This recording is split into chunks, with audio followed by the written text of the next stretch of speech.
शुरू किया मैंने कुछ बोला इनको हमने कुछ कहा तो सुना। मैं तो सुना ही नहीं। नमस्कार दोस्तों, भोजपुरी बवाल में आपका स्वागत है। दोस्तों बता दें कि पवन सिंह के गायिका अनुपमा यादव और गोलू राजा में एक स्टेज शो के दौरान जमकर हुआ विवाद। तो कौन गलत है और कौन सही बताएंगे इस वीडियो में, लेकिन इससे पहले चैनल पे नया तो चैनल को सब्सक्राइब कर दीजिए और वीडियो को पूरा देखिएगा। तो दोस्तों बिना टाइम को गवाए वीडियो को शुरू करते हैं। दोस्तों जानकारी के लिए बता दें कि अनुपमा यादव और गोलू राजा दोनों स्टेज बहुत अच्छा करते हैं और दोनों स्टेज स्टार कहा जाता है और दोनों की जोड़ी बहुत अच्छी थी। लेकिन दोस्तों बता दें कि एक स्टेज में गोलू राजा दारू पीकर चले जाते हैं और अनुपमा यादव किसी और के गाना गाती रहती है और गोलू राजा इस पे भड़क जाते हैं और अनुपमा यादव के गंदे गंदे शब्द बोलते हैं और गाली देने लगते हैं।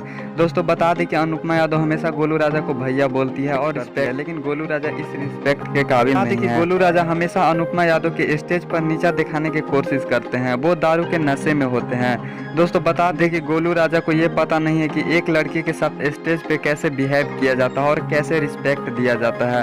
दोस्तों बता दें कि गोलू राजा अनुपमा यादव को साथ में डांस करने के लिए भी कहते हैं, लेकिन उनको पता रहना चाहिए कि अनुपमा यादव एक गायिका है बल्कि डांसर नहीं। डांस करने के लिए डांसर जाती है, गायिका का काम डांस करना नहीं होता है। दोस्तों बता दें कि गोलू राजा ये सब दारू के नशे में करते हैं, लेकिन ये इंडस्ट्री के लिए कितना गलत है। एक लड़की के इज्जत को उछालना स्टेज पर पूरे पब्लिक ऑडियंस के बीच। आप कमेंट बॉक्स में ज़रूर बताइएगा और इसी तरह के नए नए खबरों के लिए हमारे चैनल को सब्सक्राइब कर दीजिए।